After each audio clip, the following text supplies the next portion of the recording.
Swerteng gabi po mga ka-STL. Narito na po ang resulta ng STL Isabela para sa araw na to, second draw. April 9, 2025, araw ng Miyerkules. Naway ang mga natayaan niyo pong mga numero kanina ay manalo nawa ngayong gabing ito, 7 PM.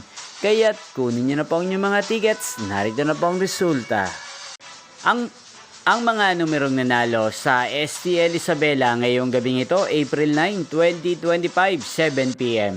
Second draw result, 5 at 36. In exact order. Sa lahat po ng tumingin kanina sa STL Isabela para second draw ng 5 at 36. Congrats po sa inyo, panalo po kayo. At ngayong gabing ito sa STL Isabela, atin pong i-shoutout si Kuya J ng Isabela. Shoutout po sa inyo Kuya J, sana po ay manalo din ng mga numerong tinatayaan nyo sa STL Isabela at sana'y nasa maayos po kayong kalagayan. Ngayon din sa lahat po ng mga taga Isabela dyan, shoutout po sa inyo. Inyo pong napanood ang resulta ng STL Isabela. Magkita-kita pong muli tayo bukas ng 1:00 ng tanghali dito po sa channel na to. Thank you for watching.